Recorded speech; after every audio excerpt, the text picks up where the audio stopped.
Good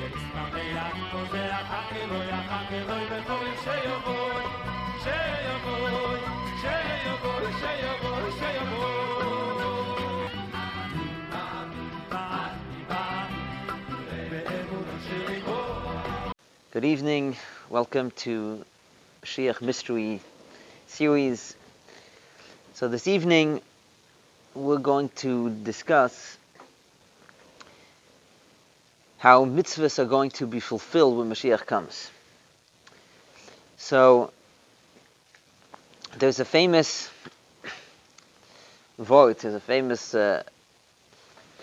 explanation which is brought down in Chassidus. We say in davening, "V'sham nasa lefanecha k'mitzvas ritzonecha," that then over there, meaning in the Beis Hamikdash, when Mashiach comes, then we will perform the korbanos, will perform the mitzvahs k'mitzvas ritzonecha, according to the way you want, Hashem, according to your will. So the question is, what do we mean to say that V'sham nasa lefanecha k'mitzvas ritzonecha, will fulfill the mitzvahs then the way Hashem wants? Seemingly we could fulfill Hashem's will now. So Chassidus says that no. That only when Mashiach comes, only then will we be able to fulfill Torah mitzvahs properly. So I want to discuss tonight one aspect of this. What is it about the coming of Mashiach that specifically when Mashiach comes, then we'll be able to fulfill Torah and mitzvahs properly? So, in order to explain this, so we have to discuss and review some things that we discussed in some of the previous shiurim, some of the previous lectures. So we've discussed in the past how we find regarding Mashiach two opposite ideas. On the one hand, the Rambam writes that Mashiach's coming will not be connected to any miracles. Mashiach has to come in a natural way, the natural manner. Olam kiminhagi noyeg. The world will have to run according to its natural course. On the other hand, many of the other Mefarshim, the Ravid and others, and the Rambam himself actually in Igeres Teiman write that in fact Mashiach will be connected with miracles. So how do we reconcile this? How do we reconcile seemingly the seeming contradiction? The Rambam seems to be so adamant that there will be no miracles, and the other Mefarshim and even the Rambam himself write that on the contrary, that Mashiach is about miracles. The Rambam even writes in Igeres Teiman that miracles are the sign that he is truly Mashiach.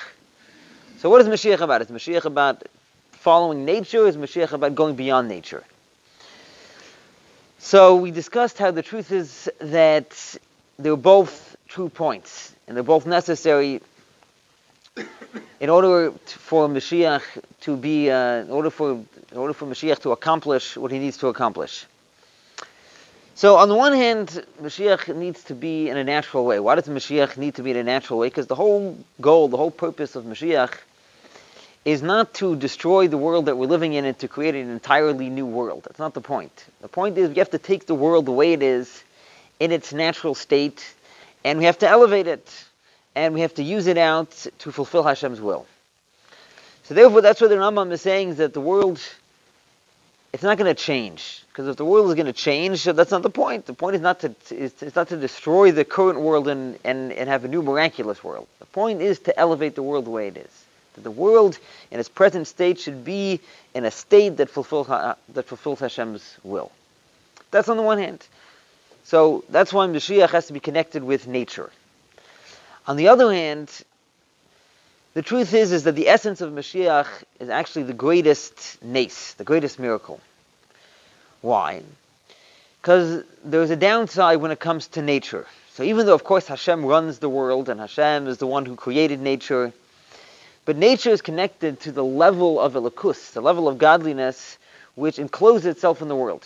Which, so to say, the way Hashem lowers himself down, and he creates the world, and he runs the world, so to say, according to its laws, according to its way of being.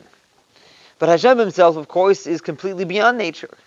So when the entire world just works according to nature, in a certain sense that hides Hashem, that hides the essence of Hashem who is beyond nature. So the purpose of Mashiach the ultimate goal of Mashiach is that there should be Gili Elikus, there should be a revelation of Hashem in this world, and the ultimate revelation, the revelation of Hashem, which is beyond nature. So, the way that's expressed is through miracles, because miracles is Hashem showing us that He's beyond nature, that He's not limited to the laws of nature. So, in other words, what Mashiach is about, it's sort of like a nes melubish beteva. It's like a miracle which is enclosed in nature. On the one hand, the whole purpose is to elevate the world, and therefore it has to be in nature, in the world. On the other hand, Mashiach is revealing Hashem who's beyond the world, so it's a nes which is higher than this world. So these two levels of the way Hashem runs the world according to nature, and the way Hashem is in His essence, so to say, beyond nature. So in Kabbalistic terminology, this is the level of Malchus and the level of Keser. So Malchus, what does Malchus mean? Malchus means Hashem, the way He's the king of the world, right? And we know Ein Melech B'Layam, there's no king without a nation, which the whole definition of a nation is that they are separate, independent beings, and He is the king over them. So, in other words, Malchus is the level, the way Hashem relates to the world in such a way that Hashem, so to say, is saying that the world exists, and it's a separate entity, and it has its limitations, and it has its laws, the laws of nature, and but He's in charge, He's the Balabas, and He runs the world, He's the king. That's the level of Malchus. The level of Keser is the level of Elikus, of godliness, which transcends the world, just like a Keser, a crown, just physically speaking, sits on a person's head, so to say, it's above the person. So to the level of Keser, this is a level of Elikus which transcends the world. So now these two levels of Nes and Teva, of Malchus and Keser, they're not just two ways that Hashem runs the world. They're not just two levels of godly revelation, of Gili Elikus, but there are also two ways in which a person relates to Hashem. Two ways in which a person serves Hashem. There's the way that a person serves Hashem in a way of Teva, and then there's the way a person serves Hashem in a way of a Nes. So in the terminology of Kabbalah and Chassidus, these are the levels of Nefesh and the level of Yechida. The level of Nefesh is the most basic level of the Neshama. This is the level of the Neshama in which a person is like, his relationship with Hashem is like the relationship between an Eved and a Melech, between a servant and a king, servant and a master. In other words, the person is an independent being, you're an independent person, and your job is, your job is to serve Hashem. But how so? According to your abilities, according to your limited natural abilities. We're not demanding from you to something which is supernatural. That's the level of Nefesh. Then there's the level of Yechida. The level of Yechida is the level of the Neshama, the essence of the Neshama. This is the level at which a person is aware of the fact that his connection to Hashem is not just like the relationship between an Eved and a Melech. His relationship to Hashem is deeper than that. It's who he is. It's his very identity. It's a level that transcends understanding. It's a level that transcends all limitation. This is the essence of the neshama, and this is where Mesiras Nefesh comes from. Self-sacrifice. The fact that a Jew is willing to give up his life for Hashem. This is, so to say, like his miraculous relationship with Hashem. It's a relationship with Hashem which transcends his natural abilities, which transcends his understanding. So just like the level of Keser, the level of Elikus, of godliness which transcends the world, the level of miracles will only be revealed when Moshiach comes, so too in a person's service of Hashem, the level of Yechida will only be truly revealed with Moshiach. Moshiach, he, so to say, is the Yechida HaKlalis, he's the general Yechida, and he will arouse in every single Jew their Yechida. Their essential connection with Hashem, which transcends understanding, which transcends their natural abilities. So this is what we've discussed until now. How we have these two aspects of Mashiach. There's the miraculous aspect, and then there's the natural aspect. There's how the Elikus that transcends the world, and there's the Elikus that's in the world. Right? There's the person serving Hashem according to his natural abilities, and there's serving Hashem with Mesiras Nefesh. So now let's tie all of this into, how does this all connect to Torah Mitzvos? So we know the Rambam says that what is the definition of Mashiach? What is Mashiach all about? It's the time when we're going to be able to fulfill Torah and Mitzvos b'shleimus. We'll be able to fulfill Hashem's will in its entirety. Nowadays, we don't have the ability to fulfill all of the Mitzvos. When Mashiach will come, we'll have that ability. So, now, at first glance, it would seem that this is all connected to the natural aspect of Mashiach, right? Because at the end of the day, what is Torah Mitzvahs about? Torah Mitzvahs is about revealing Hashem's kingship in the world. What are Mitzvahs? Mitzvahs, Hashem is the king. He is the boss. He gives us commandments. He tells us what to do. And when we fulfill them, so then it's revealed in the world that Hashem, He is the king over the world. And at the same time also, every mitzvah, Hashem is not demanding of us things which are beyond nature that we can't do. Every single mitzvah is a limited, defined action that we're able to fulfill according to the laws of nature. So it would seem that mitzvahs are all connected with the nature aspect of Mashiach. The natural aspect, that's what it would seem. And furthermore, we explained that that's one of the reasons why the Rambam is adamant that when Mashiach will come, you can't demand that Mashiach will make miracles. Because if the whole purpose of Mashiach is to bring back the completion of Torah mitzvahs, so Torah mitzvahs by definition, they have to be fulfilled in a natural way. That's the whole goal of Torah mitzvahs, not to change the world, but to elevate the world, that the world in its present state should be in such a state that it's fulfilling Hashem's will through Torah and mitzvahs. So that's what it would seem. It would seem that Torah mitzvahs, this is all part of the natural aspect of Mashiach. But the truth is that really mitzvahs in their essence are connected also and primarily with the miraculous aspect of Mashiach. And the reason why Mashiach is about Torah mitzvahs is not just because Mashiach is about elevating the world, it's because Mashiach is about bringing the level of elokus, of godliness, which transcends the world, the aspect of nes.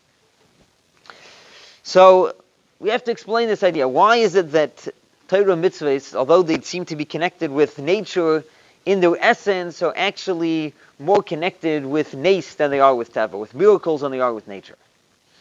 So the Rebbe explains this in a number of ways. So we know nothing, Mashiach is not about changing, it's not a whole new thing.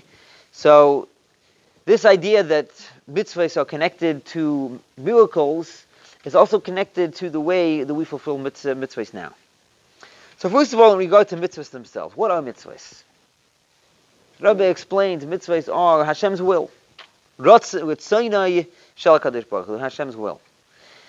So, just like Hashem himself is obviously beyond nature, Hashem himself is bli gvul, has no limit. So too his will is also bli gvul. So the essence of mitzvahs, the fact that they are Ritzonei Shel HaKadosh Baruch Hu, by definition means that what are mitzvahs? Mitzvahs are something which are bli gvul, which transcend all limitation. It's only that what did Hashem want? Hashem wants that His Ratzon should come down into this world and should be expressed in a limited, natural way, so to say. That's the other aspect of mitzvahs. So mitzvahs are like a nes hamalubish b'teva. It's Ratzon ha'elyon, it's Hashem's will which transcends everything, all limitation, which is now revealed in this world in a limited way. So that's in regard to the mitzvahs themselves. And the same thing applies also to the way we fulfill mitzvahs. So seemingly, as we mentioned before, in order to fulfill mitzvahs, you don't need a miracle, right? Every mitzvah is a defined action, is a limited action. You don't need miracles in order to fulfill a mitzvah. On the other hand, explains the Rebbe, if you really want to be able to fulfill mitzvahs properly, it's not enough to have a limited dedication to Torah mitzvahs. Because first of all, Torah mitzvahs, although every individual mitzvah is, a limited, defined action, but Torah mitzvahs as a whole, they encompass our entire lives. Every single day of your life, every single moment of your life is governed by Torah mitzvahs. There isn't a second of your life when you don't have a mitzvah or something to do. Even divrei harushus, even things which are, sort of say, optional, right? But what's one of the mitzvahs? Kol masach yiyu l'shem shamayim. Everything has to be done for the sake of heaven. There's never a moment in your life when Hashem doesn't have a specific thing that He wants you to do. So, in other words, Hashem is demanding of us an unlimited dedication. He has a miraculous dedication, so to say. He's demanding Mesiras Nefesh. That's what He's demanding of it. He's demanding that we should completely dedicate our entire lives. So yeah, of course, if you'll take every individual mitzvah, so it's limited. Yeah, it's defined. We're not asking to uproot mountains. But Torah mitzvahs as a whole, to dedicate your entire life, is Mesiras Nefesh. This is like a nace. It's a miracle. Furthermore, that's one aspect. Furthermore, says the Rebbe, that the Alter Rebbe explains in Tanya that in order for a person to be able to overcome his Yetzer Hara, he needs to have Mesiras Nefesh. How does that work? So, we all know it's very difficult to overcome the Yetzer Hara, right? The Yetzer Hara is always trying to find ways to make us not fulfill Hashem's will. So the Alter Rebbe explains in Tanya that one of the ways the way to constantly be able to withstand your Yetzer Hara is through remembering the concept of Mesiras Nefesh. How does this work? He explains because the truth is every single Jew has an Ava Mesuteres. He has a hidden love to Hashem. The thing is that it's only brought out when it comes to an Esoyan, when a person is faced with a challenge of emunah, that a person either give up your life or serve avodah zarah, right, or serve idolatry. So then even a kal shebakalim, then even the, so to say, most worthless Jews, so to say, that haven't shown much dedication to Torah mitzvah, suddenly their ava mesuteres, suddenly their yechida, so to say, wakes up, and they say, no, I'll give up my life not to serve Hashem. So every Jew has this Mesiras Nefesh. He has this yechida, he has this unlimited dedication, that transcends logic. So says the Alter Rebbe, you have to realize two things. First of all, you have to realize that really every single Aveira is like Avodah Zarah. Just like Avodah Zarah takes you away from Hashem, it separates you from Hashem, so to every Aveira separates you from Hashem. And therefore, says the Alter Rebbe, if you'd be willing to give up your life not to serve Avodah Zarah, right? As is evident from the fact that even a Kal Shabakalim is ready to give up his life, then Kol Shekein V'Kal V'Chaim, then all the more so when it comes to just overcoming your Yetzer Hara. It's a lot easier than giving up your life. You should be able to overcome your Yetzer Hara, not to be separate from Hashem. It's only that this person forgets and he doesn't realize that through doing an Aveira, it separates from Hashem. But if you'll constantly remember this concept of Mesiras Nefesh, you'll constantly remember that you are ready to give up your life not to serve Avodah Zarah. That is the recipe, says the Alter Rebbe, for overcoming your Yetzer Hara. So in other words, what the Alter Rebbe is saying over here is that the only way to really overcome your Yetzer Hara is to constantly remembering this concept of Mesiras Nefesh, this Yechida dedication, this supernatural and super-rational dedication that every Jew has for Hashem. So what we see over here is that although the mitzvah itself, so to say, is a limited, defined thing that could be carried out in a natural way, but in order to fulfill the mitzvah properly, so you need to have a supernatural dedication. You need to have Mesiras Nefesh. So this is even before Moshiach comes. So we see how mitzvahs, on the one hand, they're on the surface, they're teva, their nature. But deeper, what is a mitzvah? A mitzvah is something which demands supernatural dedication, because it's something which is essentially supernatural. So it's HaKadosh Baruch Hu. The thing is that nowadays the mitzvahs themselves are still limited. The mitzvahs themselves are still limited. So only when Mashiach will come, then we'll actually be able to fulfill the mitzvah itself in a supernatural way. So to say, in a way of bli gvul, a way that transcends all limitation. So there's a lot of different examples you find in the Rebbe's Torah and the Rebbe's Siches, Rebbe's explanations of how we see different mitzvahs that when Mashiach will come, we'll be able to fulfill them in a supernatural way. So tonight I'd like just to give two examples of this thing, two very general mitzvahs, how we see this concept, how only when Mashiach will come will we be able to fulfill the mitzvah in a supernatural way.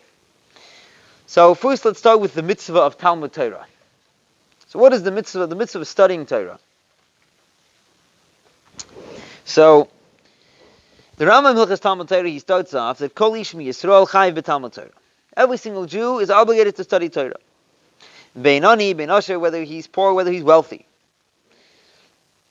Then he concludes the halacha, Chayiv l'kbaya lo'izman l'Talmud Torah b'yom u'v'alayla. Every single person needs to set aside a time to study Torah during the day and at night. So, Shenema v'hagisa b'yom u'v'alayla. So in other words, the basic mitzvah of learning Torah is a very defined mitzvah.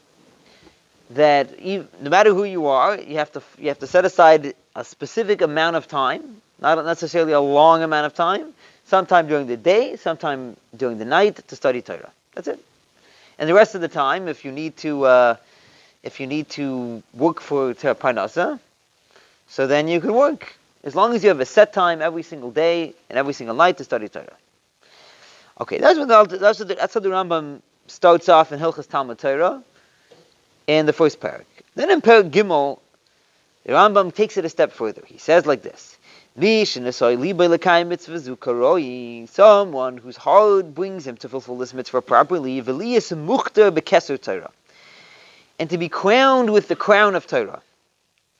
Says the Rambam, don't divert your mind to anything else. Don't think that you'll be able to acquire Torah and wealth at the same time. And he goes on about this. He says, he says, make your study of Torah that your primary occupation, and your work, that should all be secondary. And he says, someone who wants to merit the crown of Torah, you should be careful every single night. He says, don't even lose one night with sleeping or eating and drinking and speaking. Rather, what should you do? You should study Torah and study words of wisdom. So the Rambam over here is giving us a whole other level of what it means to study Torah. If you want to be Zoichet the Keser Torah, the crown of Torah, which basically means that you have to study Torah constantly. You have no other preoccupation, nothing else, not your work, not talking, not eating, not sleeping, constantly studying Torah. So most people nowadays, like you say, Yechides Geula, right? These are the select few, right? Most people, in order for them to be able to survive, right, and live, so they need to make, on the contrary, malachtacham keva v'terasam aray, that their work has to be their primary occupation, and the study of Torah is secondary. And that's always been the Seder in Klal Yisrael. Like the Gemora Brachas says that Rabbi Shimon ben Yochai says that a person should study Torah and malachta nasis al yedei acherim, right? Other people will do your work. Rabbi Yishmael says, no, you have to do work and also study Torah. And the Gemara concludes that many people tried to follow Rabbi Shimon ben Yochai, but they weren't successful. But those who followed Rabbi Yishmael were successful. In other words, that has always been the way. That's been the Seder. That's the way it's been. Right? That's the norm. Right? Since I would say since Matan Torah, that most Jews, studying Torah is not their primary occupation. What's going to happen when Moshiach comes? Says the Rambam in Hilchos Malachim, Perikid Beis, at the last halach in Rambam, says the Rambam, Muv Oisi Azman. At that time, when Moshiach comes, La Yihi Yasham, Le Rav, Le Milchama, there won't be famine, there won't be war. V'lekinu v'tachrus, there won't be envy, there will not be competition. Sha'atoi v'tiyim u'shpas harbe. For goodness will be plentiful. V'chol ha'madanim mitzuyin ka'af, when all delicacies will be as common as dust. In the whole occupation of the world will only be to know Hashem. And therefore the Jewish people will be great sages, and they'll know all the hidden things. And they will grasp the knowledge of the Creator according to the power of man. Kamayim layam b'chasam, as it says that the entire earth will be filled with the knowledge of Hashem as the water covers the seabed. In other words, what we see over here is that after Moshiach comes, then every single Jew will be at this level. Every single Jew will be at the level where their primary occupation will be Torah study. You look over here in the Hadron on the Rambam, Tafshin Memhei. So the Rebbe says, "Al pi kol anal Yuven b'teisev bir tiur harambam b'siyum sifrei oides eisa ka'elim b'maisa Mashiach." We'll understand why the Rambam is describing the world in the days of Mashiach. He says, "Kavanas harambam hi lahadgish." The Rambam over here is emphasizing, "I shall be Maisa Mashiach yizku kol Yisroel yis muhtarim b'keser Torah." The Rambam is emphasizing that when Mashiach will come, every single Jew will reach this level that he will be crowned with the crown of the Torah. And the Rebbe explains, although now, the Rambam himself says, is that any Jew nowadays, if they want, it's there, the crown of Torah is there. Every Jew can have this dedication to Torah. Says the Rebbe, not every person merits this level. That a person should be able to fulfill all the necessary conditions to reach this level. However, when Mashiach will come, when we'll have the time to study Torah, and all types of goodness will be plentiful. Then says the Rambam, that's going to be the whole occupation of the world, just to know Hashem. Because we won't need to divert our minds to other things. The next paragraph says the Rebbe, okay, this is already another thing. Okay. So basically, that's the point. The point is that when Mashiach will come, every single Jew will have this level of Keser Torah. So now let's understand over here. What's this level of Keser Torah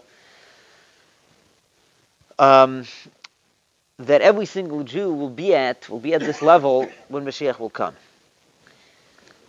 So the basic chiyuv of learning Torah, the basic obligation to study Torah, what type of obligation is this? It's a limited obligation, right? It's something Perek Echad Shachas, Perek Echad Arvis, one chapter in the morning, one chapter in the evening. It's a limited thing. Keser Torah means that there's no limitation. You're learning Torah constantly. There's nothing else.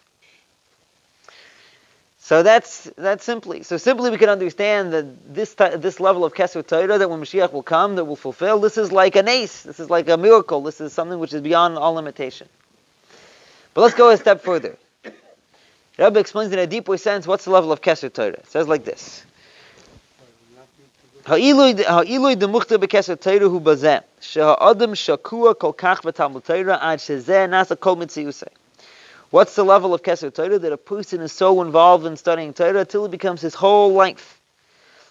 We're not just saying that technically, okay, you're learning Torah and constantly and you don't forget anything. But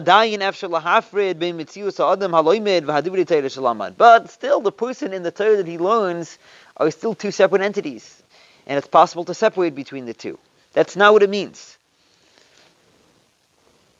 That that he's a person who acquired the Torah. To be crowned with Torah means that you're totally enveloped in the Torah. You're surrounded by Torah to the extent that Torah becomes your very being and your essence. That's what being mukhtar b'keser Torah is. So we're just putting things together over here. We can understand that this is like the level of Yechida. What's the level of Yechida? That your connection with Hashem is not in a way that there's me and there's Hashem. I'm a separate entity from Hashem. Yechida means that my essence is, who am I? What's my identity? I'm one with Hashem. And so how will that be expressed when Mashiach comes? In such a way that every single Jew will be at the level of Keser Torah. Every single Jew will his dedication and his learning Torah will be in such a way that will be his whole being. Like the waters cover the seabed. So this is one example of a mitzvah that only when Mashiach will come will we truly be able to fulfill it in a miraculous way. Now let's give one more example. Another example is the mitzvah of building a Beis HaMikdash, building a place for Hashem to rest. So the Rambam of Hilchos Beis HaBchira writes that what's the mitzvah? Mitzvah sasei lasis bayis la Hashem. There's a mitzvah to make a house for Hashem, muchan liyas makrivim bekarbanes, where it's ready for you to bring karbanes. Okay, now that the Rambam then goes through the history. He says, "Ukvar nisparish b'Torah Mishkan she'asa Moshe Rabbeinu." So the Torah explicitly speaks about the Mishkan that Moshe Rabbeinu made. V'haya lefisha, that was temporary. Next halacha, then he says, "Kiven shenichtasu la'aretz hamidu hamishkan begilgul arba esrei shana shekavshu v'shechalku." So once they entered Eretz Yisroel, they set up a Mishkan in Gilgal for 14 years. Umisham bo'u l'Shiloi. Then they came to Shiloi. Ubanu sham bayis shelavanim. Over there, the Mishkan was a little bit more kavua. It was a little bit more. It wasn't as temporary as before. It was more permanent. Yeah, thank you. Right? It was made out of stone. Upost the Yeriyas HaMishkan alav. They spread the Yeriyas of the Mishkan over the stone. However, there wasn't yet a roof. Okay, then he says 369 years the Mishkan stood in Shiloi. Then eventually they came to the Beis HaMikdash, and it says the Beis HaMikdash was called the Beis Elamim, right? The Beis Elamim is the eternal bias, right? The eternal Beis HaMikdash. Okay, so the Rebbe explains over here that when the Rambam is going through this the history over here, so he's telling us that there's different levels of making a house for Hashem.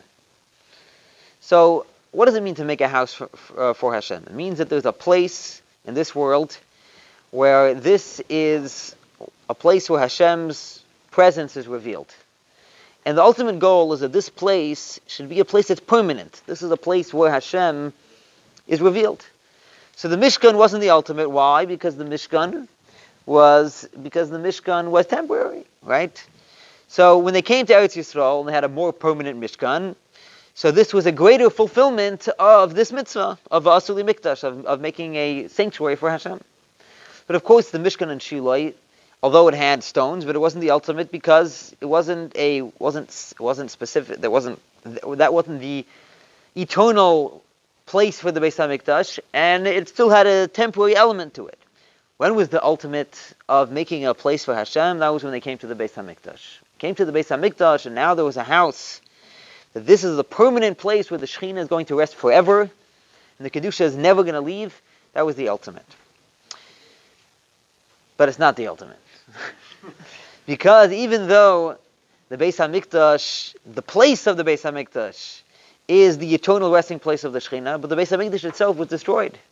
First Beis HaMikdash was destroyed. First temple, second Beis HaMikdash, second temple was destroyed. The ultimate is going to be the Bayis Shlish, the third Beis HaMikdash. That's going to be, it says it's going to be built by Hashem. Binyana de Kutsha Brichu, it's going to be built by Hashem, and therefore it's going to last forever. It's never going to be destroyed. So, what do we see over here? That a person is limited. So therefore, if we build a Beis HaMikdash, so it can never last forever because it's binyana de barnash, like the Zohar says. It's built by a human, and therefore, since a human is limited, he's limited by his natural abilities. So therefore, a human being can never build something which is going to be eternal. Eventually, it will be destroyed.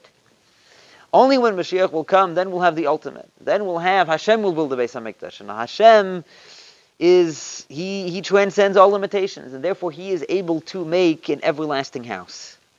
So what we see over here is once again the same idea, that even before Mashiach, we're also able to fulfill the mitzvah of building a Beis HaMikdash. But however, in what way? In a limited way, in a way that characterizes human beings, which is the limitations of nature, that nothing lasts forever. However, after Mashiach will come, and then the level of Yechida, right? The level of Keser. In other words, the level Hashem himself who transcends all the limitations, that level of godliness will be revealed.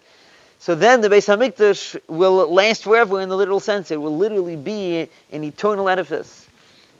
So this is once again another example how we see that when are we going to be able to fulfill mitzvahs properly? When are we going to truly be able to experience the essence of mitzvahs, the mitzvah, the way they are, the supernatural, the miraculous aspect, so to say, of mitzvahs is only when Moshiach comes. So this is two examples of two mitzvahs of learning Torah, the mitzvah of building the Beis HaMikdash. But from this we can understand also in regard to all the other mitzvahs that when Moshiach will come, then we'll be able to fulfill the mitzvahs according to your will. Then we'll be able to really experience the miraculous aspect, the godly aspect of mitzvahs. And may we be zoicha, may we merit that it should happen speedily.